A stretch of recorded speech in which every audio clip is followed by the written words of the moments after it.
All right, thank you. I am Prince Egbo or Kang Egbo, and later Justice Pio Ibasi was my maternal uncle. I was first time, chairman of Calabar municipality and a retired civil servant.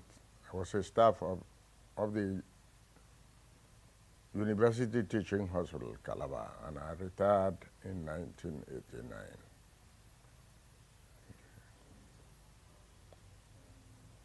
Do you want to speak generally about any memories of Chief Ibasi?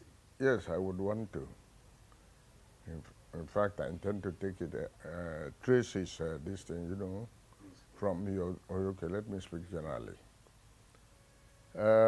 Justice Pio Ibasi was born on the 7th of January 1923 to Chief Effiong Iso Basi, a government school headmaster, and Madam Jane Uribu,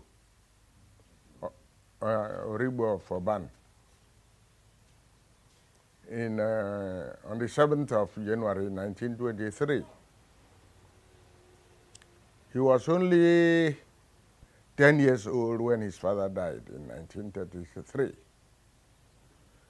So the responsibility for his upbringing and training fell squarely on the mother, who was a peasant farmer. But notwithstanding that, in 1938, he left St. Michael's School at Oban for Sacred Heart School here along Egerton Street in Calabar.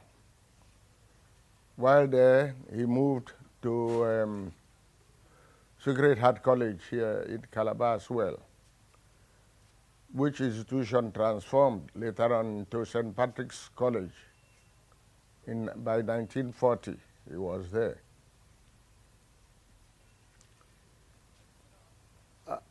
He had after his secondary education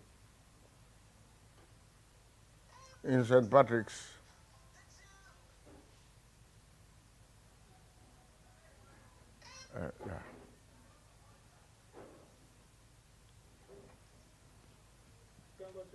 okay. After his education at St. Patrick's, the war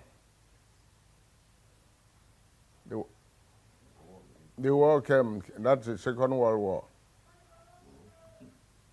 And because of the responsibility of payment of fees or furthering his education, he had to enlist into the Royal West African Frontier Force. There, as a clerk, while serving in that capacity, he took private lessons. He furthered his education, I should say. And by 1944, he passed his junior Cambridge with 8 credits. That actually prepared him for employment. And he secured a job with the Nigerian Customs Service in Port Harcourt. Again, he knows the ambition of becoming a lawyer at that period. But the constraint was that of funds. And all he had to do was to form a company, Goodwill Trading Company, which specialized in importation of cement. From the proceeds he had, he proceeded to the United Kingdom in 1955 and enrolled in Lincoln's Inn, since it was his intention to become a lawyer. Well, he worked very hard, and by 1957, he passed the bar final and was enrolled as a lawyer on the 24th of June, 1985. 1958, I'm sorry. That which was the year he got married to Claire, his wife. And God had blessed both of them within them with 6 daughters and a son. Well, after completion of his studies in the United Kingdom, he returned and established a successful practice in Port Harcourt. There, his colleagues held him in high esteem for his brilliance and his delivery and comportment. He did some sensational cases while in Port Harcourt.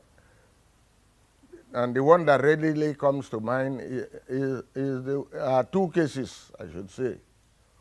One that involved a Dutch captain of the Nigerian Black Star Line, and the other one was the celebrated case of Isaac Burrow. The Dutchman actually contravened some maritime laws, and my uncle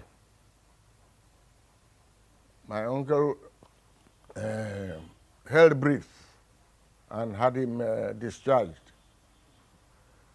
And the outcome of that was that he was given a retainership immediately after that case.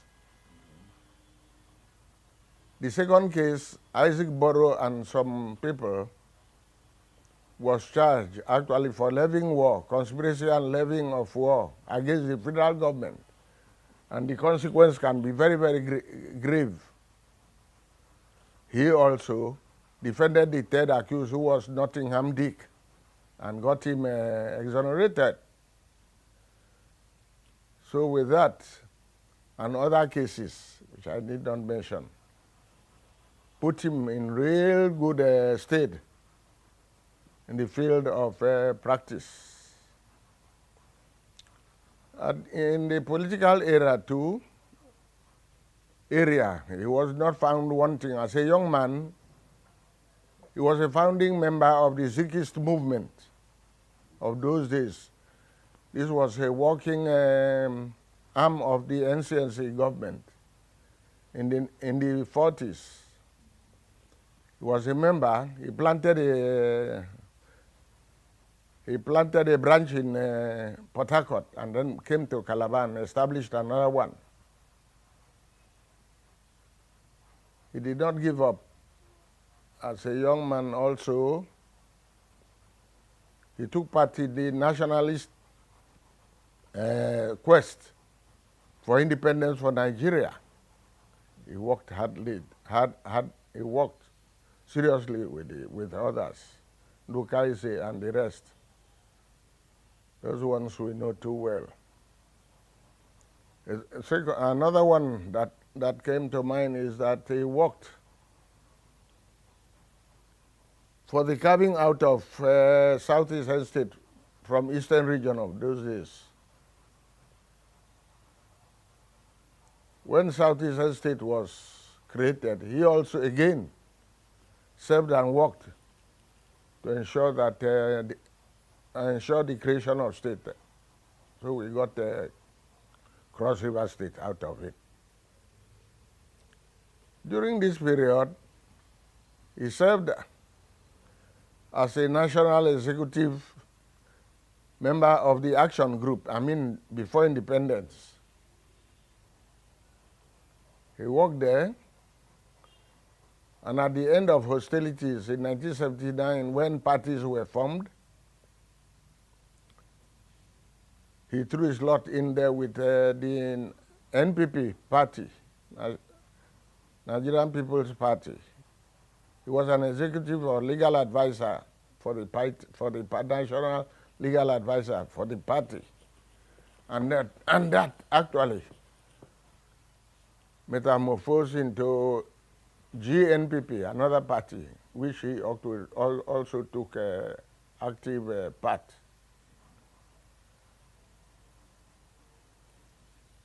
In the social aspect area, he was not found wanting. He threw his lot in and assisted.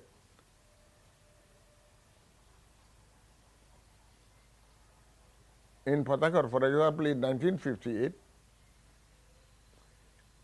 he was the president of the Lions Club, and out here in Calabar,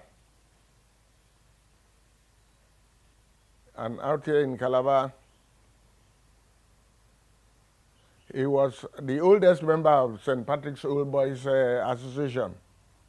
He did not stop there. Even within his own community, he spearheaded realizing the importance of education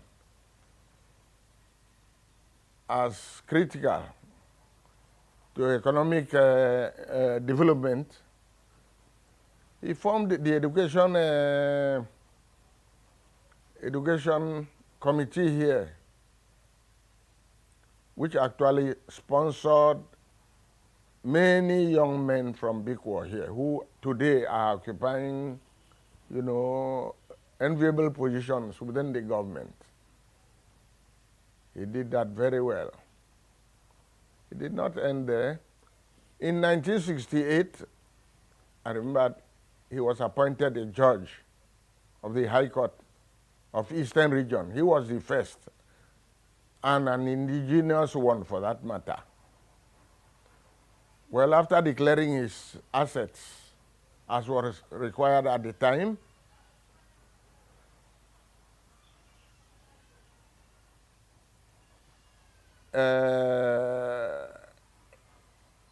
he ran out of favor, I should say, with the government, in the sense that he supported the independence of the judiciary. Unfortunately,